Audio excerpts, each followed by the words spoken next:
I'm Beth Montgomery, and joining me today is Esther Matulonis. And today is May 12th. Thank you so much, Esther, for taking time out to be here today with us and to share your memories of Carroll County. We really appreciate you being here. Sure. So, Esther, what I'd like to do is just start off with, how long have you lived here in Carroll County? Okay, we've lived here for 37 years. We came here from Harford County and have settled here, and we've lived until 2 years ago. We lived in an old log farmhouse right in the center of Eldersburg. And what attracted you to Carroll County? Basically, it was to find a better way of life for our children. Our daughter was in middle school at that time, and she was in an area where she was ridiculed if she didn't have the latest Jordache jeans and name brand tennis shoes, and she would come home crying because we didn't have that to put on her. And we just decided that there had to be a better way of life, and we looked around and found a little tiny ad that 3.5 acres of land and an old farmhouse in Carroll County in Eldersburg. And we came out and looked at it and fell in love with it.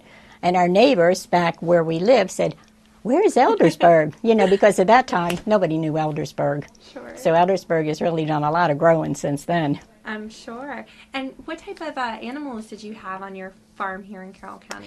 Well, because my husband and I both grew up in the city, when we had all this land, all of a sudden we decided that we had 25 chickens. We raised a steer. We raised 2 pigs, multiple cats on the property, like 9 or 10 at one time, 2 dogs. So it was just a way of using the land, and also a huge vegetable garden. So it was all of a sudden we had all this space, and we could do things that we never grew up with. Sure. And what did you and your husband do for a living here in Carroll County? Well, my husband was a school teacher. So he started out Baltimore County, then he changed over to Carroll County. When the children were young, I didn't work, and so I stayed home with the children. I work full-time now, but not then. And what school did he teach at? What school did your husband teach at? He basically was Perry Hall Senior High School when he was in Baltimore County, and then also I think it was Woodlawn Middle School, and then I think it was North Carroll High School where he finished up. So it was over a period of like 15 years. Wow. And Esther, growing up with your children here in Carroll County, can you share with me some of the memories you have? Well, I mean, it was a much slower period of time. If my children wanted to go anywhere, I basically had to take them because we were too far away from anything, so that I was always the chauffeur back and forth to whatever had to be done. There was a skating rink out here in Eldersburg, which is no longer. There were movies, things going on at the school in the evenings. Not an awful lot, for kids to do. I mean, it was basically go visit with their friends or have their friends come over here and visit. My daughter was in cheerleading all through high school, so many an afternoon we would have all the cheerleaders on our front lawn practicing because we had a lot of, flat space. Sure. Tell me about the grocery stores when you guys first moved here. Were there a lot of them, or how did you go and do your shopping? Well, there was one grocery store. You're talking like over 30 years ago. There was one grocery store by the name of George's, and I never seen this happen before, but after they bagged your groceries, they took your cart and they went out and they loaded it in your car. And because I didn't know that, when the boy started to take my cart away, I thought he was stealing my groceries. Wait a minute. But it was a really nice idea. But it was only one grocery store, Liberty Road and Route 32. I mean, there was one traffic light. I think there was one bank. So, I mean, it's evolved over the years into what it is today, Sure. which is a much faster-paced way of living. Were there any favorite places you guys like to visit to eat dinner or have ice cream, or any places like that you recall? Okay, I think Hoffman's Huffman's was there, and so we would go up there for an ice cream cone. Down in the middle of Sykesville, there was a little tiny drugstore where they had ice cream and also snowballs.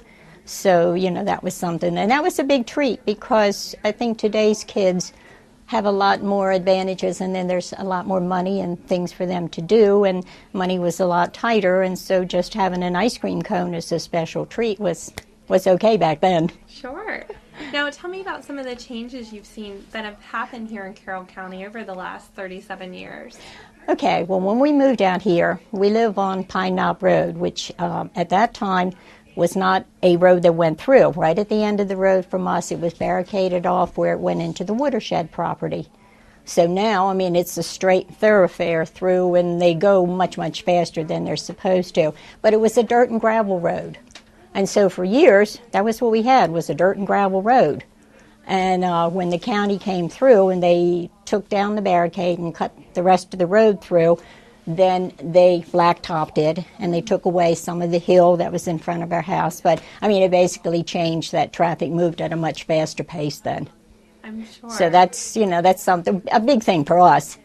When we moved out here, because we came from an area where there were a lot of houses and streetlights and everything and traffic noise, and we came out here, for the first week, we could hardly sleep. It was so quiet, and it was so dark.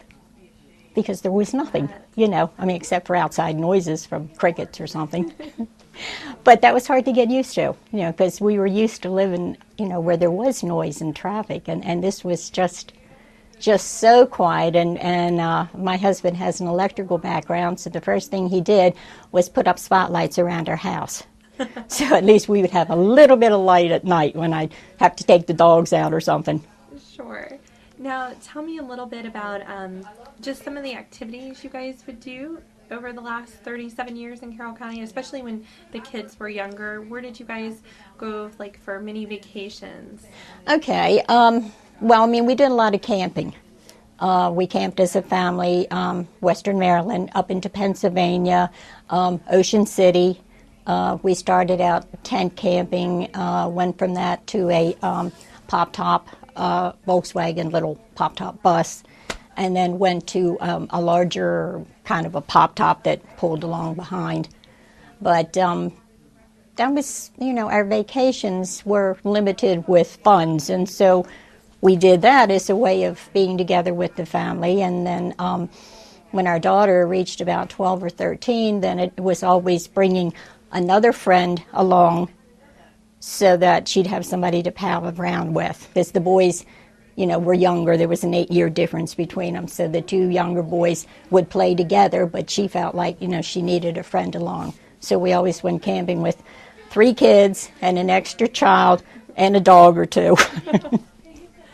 Now, tell me, if your grandchildren, how many grandchildren do you have? I have 2 grandchildren. Your 2 grandchildren. So as they get older, if they were to ask you, just share with me your experiences from Carroll County, is there anything that you would really want them to remember about this area? Well, it was a much more rural area, too. It was a lot more farmland where you don't see that. The land is all being used up. So that was one thing that really attracted us to Carroll County. It was open farmland everywhere, and just a much more slower-paced way of life than what we had where we were living before, and that's what I remember. And also, we had the old farmhouse, and the old farmhouse gave us a lot of memories. It was a chestnut log farmhouse. And there was nothing level in it. The floors were not level, the windows, the door frames. But it was a neat old house with a big fireplace in the kitchen. And so we had a lot of fun growing up there. They had a lot of fun growing up there. And a lot of old trees to climb. And that's something that, they remember. Man, I remember climbing that tree, years ago. And I would look for the kids, and they'd be at the top of the trees. And I'd say, oh, no, I can't look. Well, Esther, thank you again so much for taking the time to share your memories, and we really appreciate it. Well, thank you for having me.